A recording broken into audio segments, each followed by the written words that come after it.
Okay, so can you talk a little bit about, I mean, I've seen the progression of work that you've done. I guess it's been even more than 10 years ago now. Okay. And I guess I'd like you to talk a little bit about the evolution of the work, especially given what I know about the support or lack thereof for the kind of multidisciplinary work that you're doing in an HBCU that you came out of. All right, so evolution. So yeah, so just as a person, I'm just curious, and I think to a fault, I get into these debates and these conversations to where it feels like I'm kind of analyzing people, but I'm just really interested in people, period, you know, and thoughts and like their psychology, their opinions, whether I agree with them or not.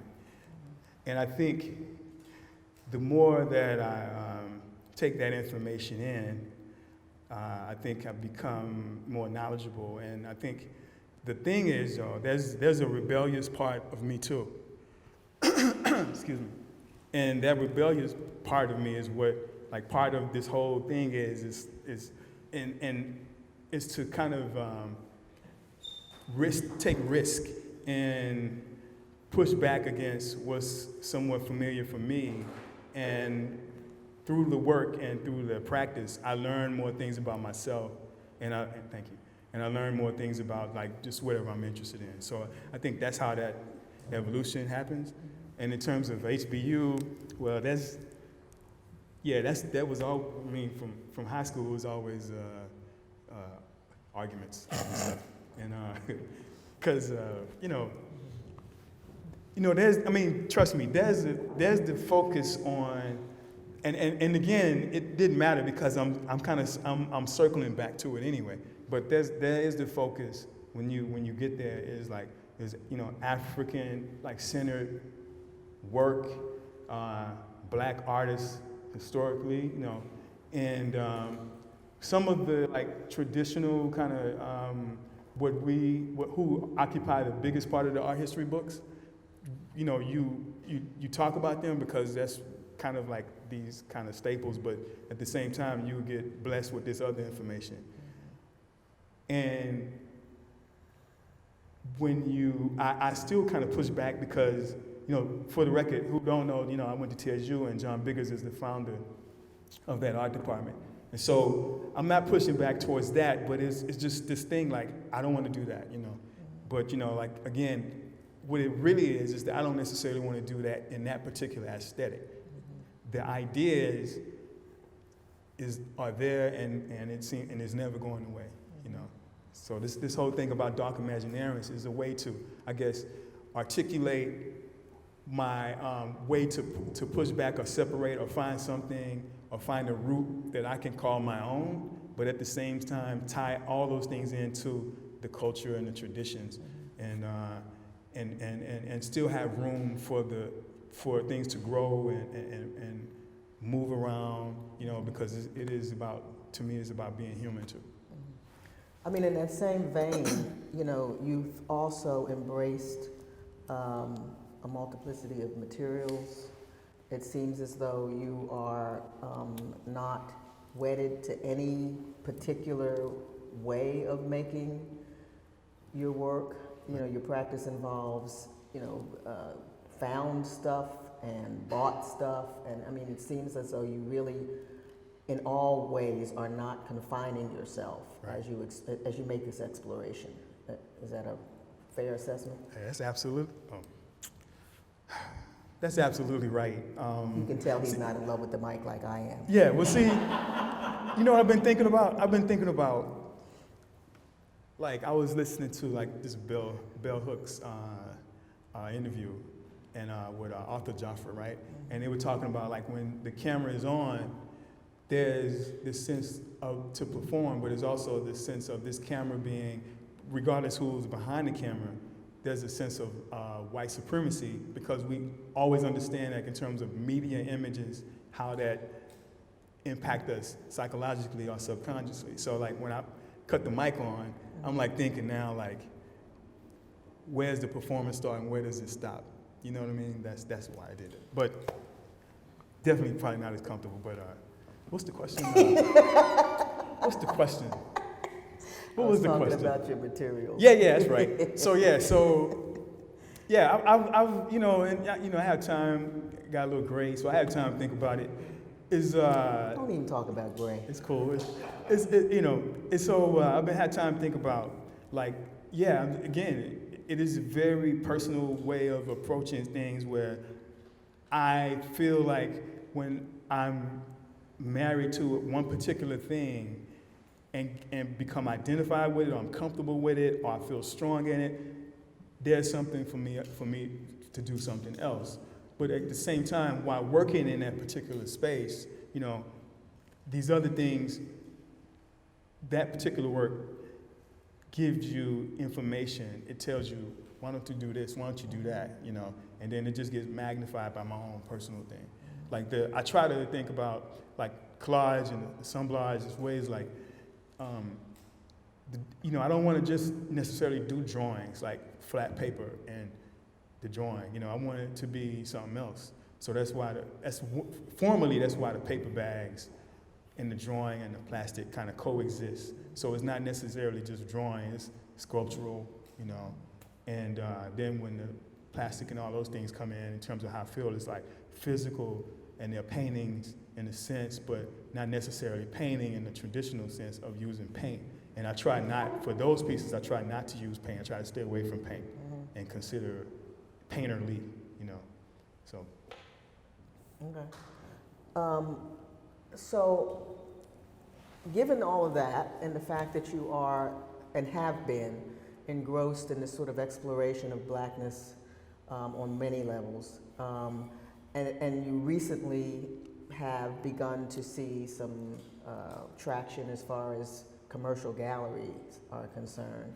Does that concern you that at some point you may actually start succumbing to the commercial world of art production because they're selling all your stuff and it's bringing in the dough?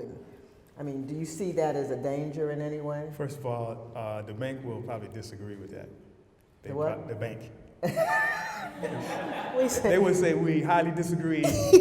We respect you, Mama V, but nah, we ain't seeing them ducats. I ain't seeing it like that. And you check the CV out. Is that who I think that is?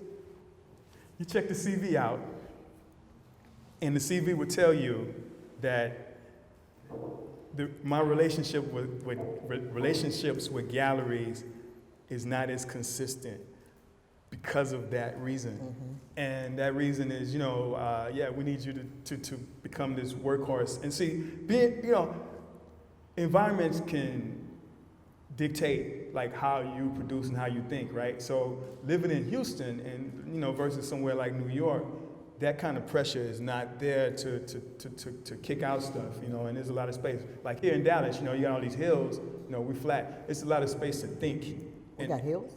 Look, Houston is like this. Yeah. We do have a place that has hills. It's got a little, we see a little, up and down. But anyway, so in terms of like space though, there's a lot of space right. in terms of think and in terms to kind of, marinate ideas, fail, I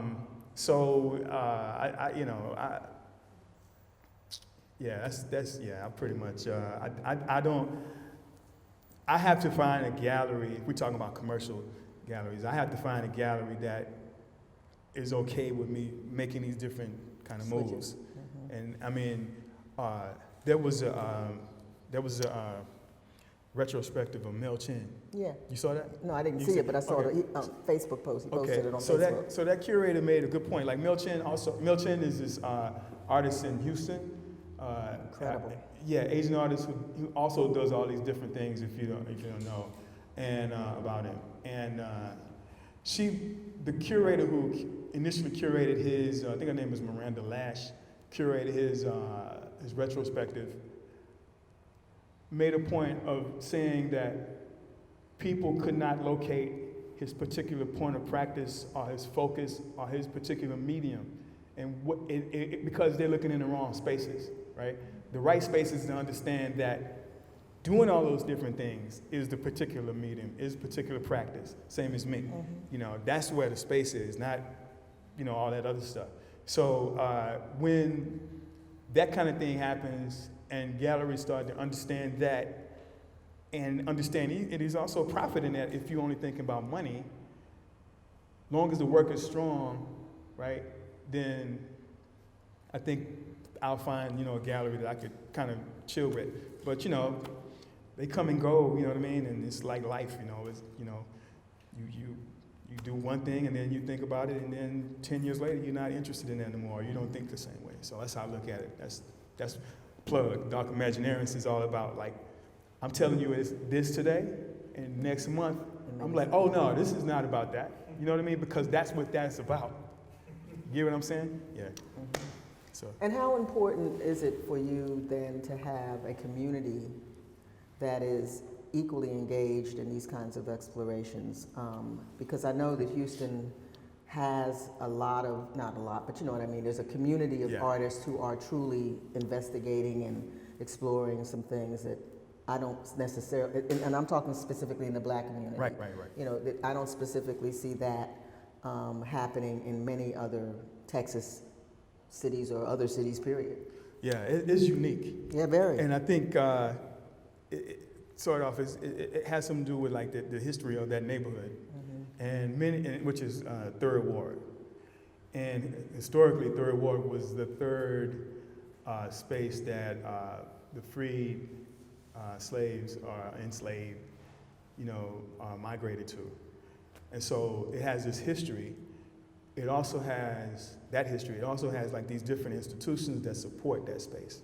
And all of the artists many of the artists that you're talking about, we were either born there or we had some kind of relationship there, like strong tie. So with that being said, you know, it's kind of natural that we all kind of, you know, we have our little tugs and fights too, but it's natural that we all kind of, you know, share these ideas, share these concerns, which makes us stronger, and it makes that space stronger. And that space is anchored by Project Row Houses with Rick Lowe. So it's like the hub, right? So it's the hub, and we all kind of, you know, orbit around that space, and we do our thing. And a lot of the work that we do, I mean, I can't really say, I think the majority of the artists, you know, we have different aesthetics and different interests or whatever, but a lot of that work is really socially conscious. Some is more overt than others, but is very concerned about not only art making and, you know, art, but it's concerned about the people, you know, and how does it affect the people, or how can the people be engaged with that work, which brings it to another level, you know. So, and that's a good segue into what I wanted to ask next, which is, you know, so much of your work is exploring what I would say are sort of like the foundational description of Blackness. How much of your work actually gets seen and experienced by non-intellectual, non-artists, you know, just regular folk? Yeah. Because a lot of what you are doing is stuff that I believe regular folk could embrace if that were in fact given them as an opportunity. Right. I think I toggle back and forth with it. One reason is that you know, it's, again, you know, I don't want to get this psychological, you know, couch out, but you know, like as a kid, you know, I didn't even know museums existed, right? And so there is something inside of me to say that I want to be in that space. And what I put in that space, I want it to be not from that space. But on the other side of me is like, I hate that space, right? And I want to work outside of that space into what I'm familiar with, what you're talking about.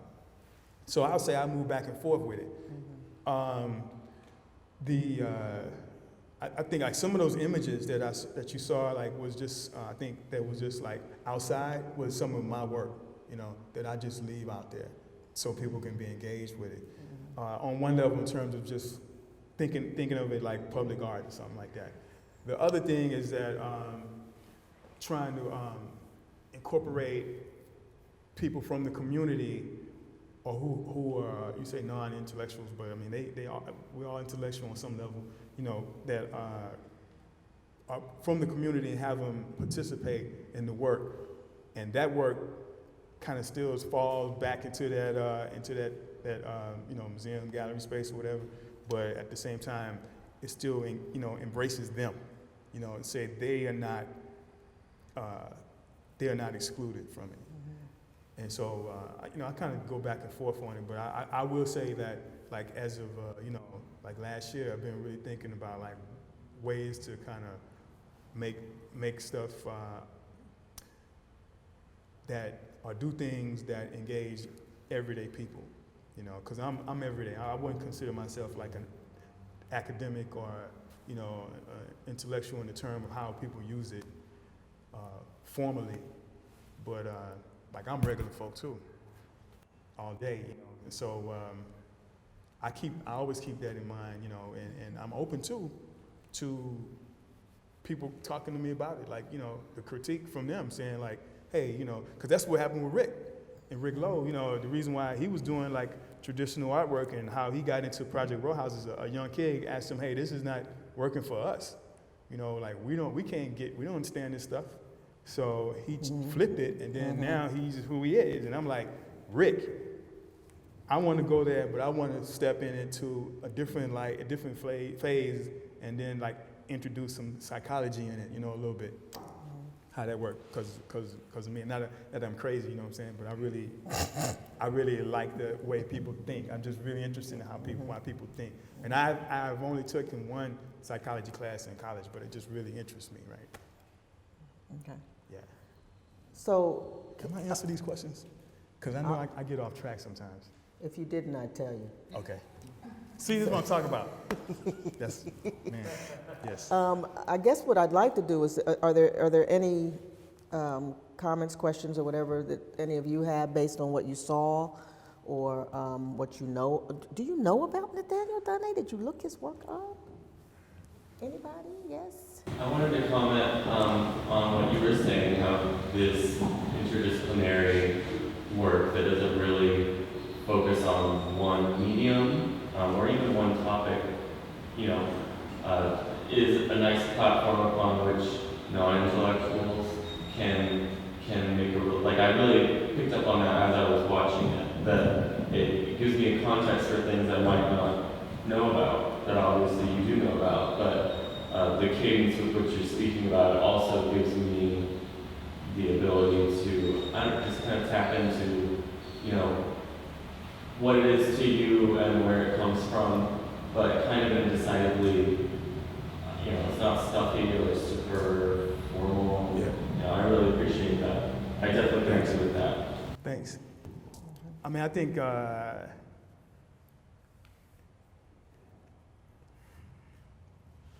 thank you. But I also think that, you know, it seems like, you know, we creating unnecessary barriers, you know, in this, for the sake of impressing whoever, right?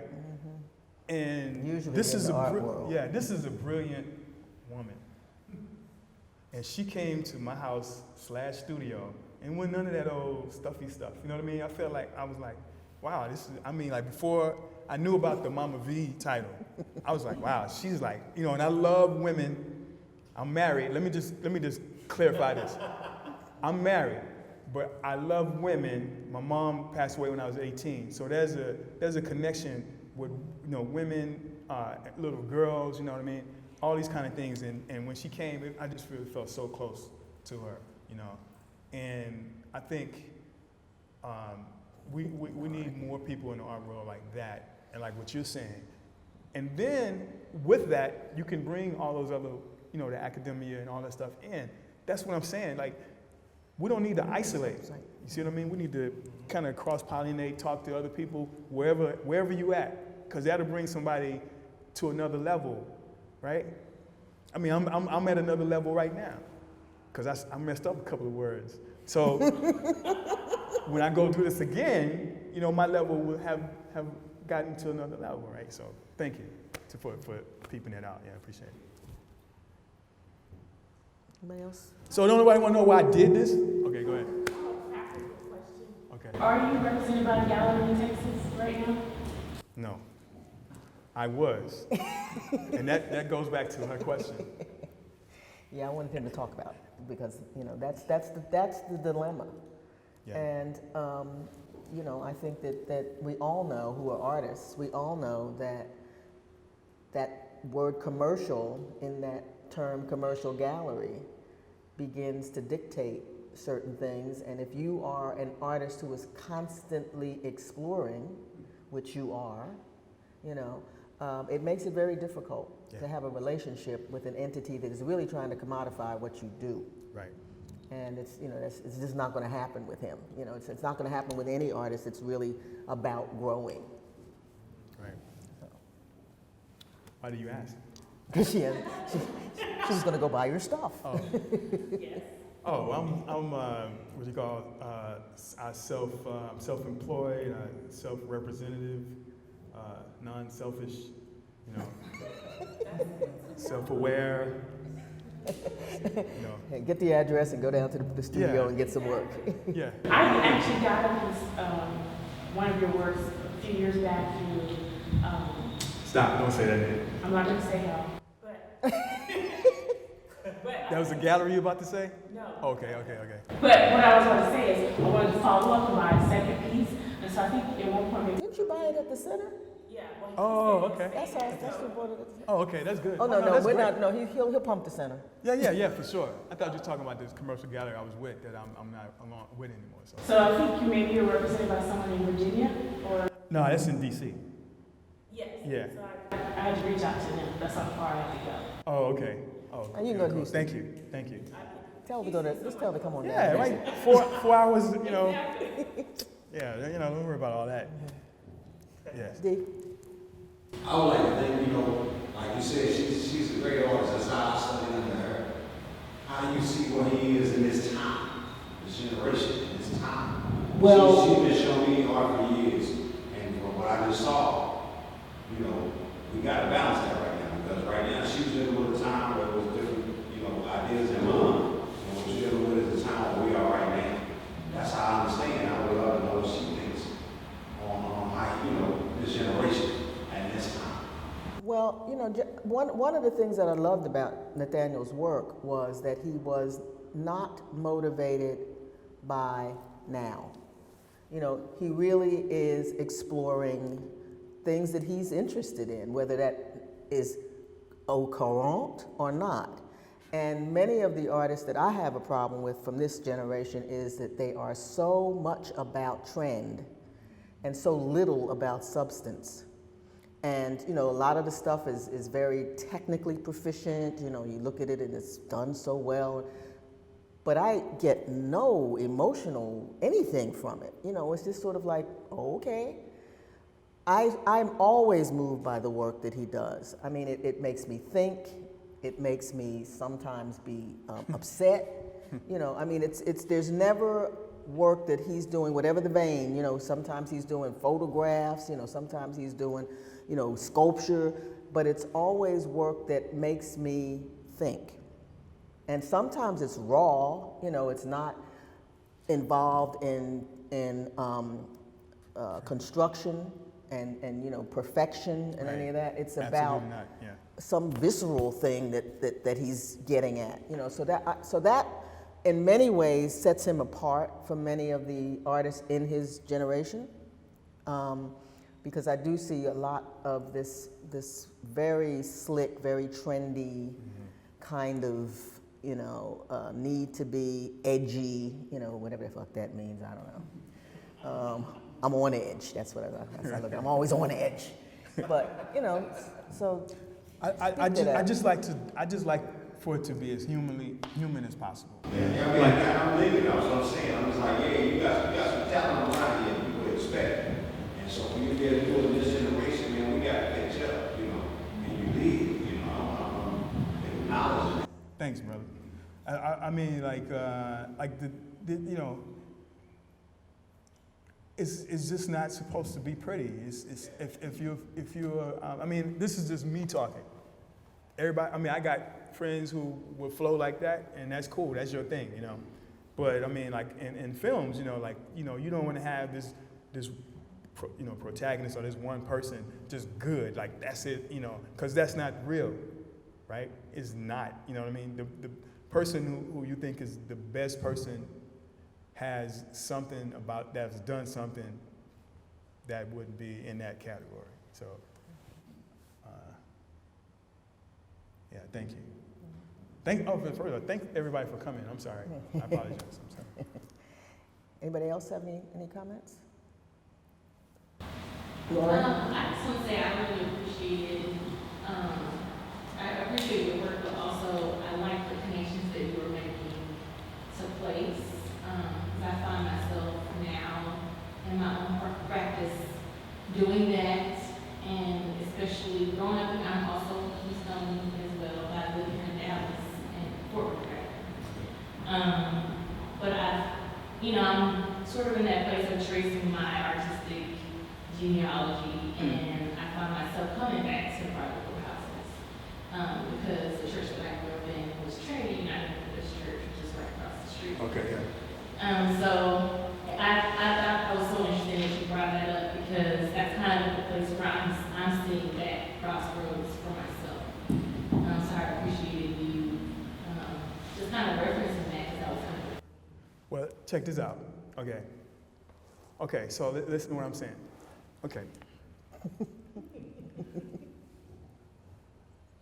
When we think about Wendinsky, color theory, right?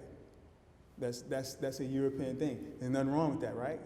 But what about, it's not the foundation of it is not concerned with what we understand as color theory. But what about looking at pimp outfits and the way the pimps, place their clothes together? Homeless people, the way they, use these different things and kind of create this kind of sculptural kind of presentation, right? And I'm just talking about color. What about the language? If we think about language as color, right?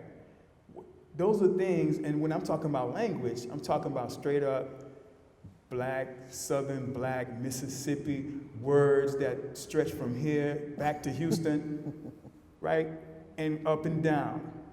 This is the stuff I'm talking about. These are the nuances that I'm seeing, right? That's straight from there. Now, the thing is, when people confuse, when you say, okay, I'm thinking about Black art or Black culture or whatever, they always, first of all, you always go to race. That's like the default thing, like, oh, I'm only talking about race in terms of racial issues. No, no, that's not it. It's not only it. That's another part, but that's not the only part. But what do you think about when people say, okay, I'm looking at my culture and I'm using my culture as the medium, not necessarily the end game, the medium. So that means if I want to use hair, okay, let's say David Hammons used hair in one way. If I use hair, I'm not using it like David Hammons. If, let's say, Micheline Thomas uses paint, and I use paint, what's the deal? It's paint, it's hair, it's a medium. What else, what are you saying with that particular medium, right? How do we look at words and how language is? How do we look at when people dance or get the Holy Ghost or whatever in church and they move around? How does that translate into something outside of just doing the Holy Ghost? That's what I'm talking about. Those are the things that have been excluded in terms of the art historical canon. And I'm also going to add, okay, see, I told you I could do this thing, this mic thing, see? I just got to warm up. Yeah, you're all right. So I just want to add one more thing, is to say that, when you are looking at all those different things, you realize that how it was excluded and why it was excluded. So I don't know if you were here in the beginning, but I'm in the beginning when I was doing the rap part. it was a lot of religious kind of references. And so if we look at religion, we generally think about 3 main religions. What about the other ones? Wherever they come from, whatever kind of faith, spirituality, beliefs they are, or non-beliefs or whatever.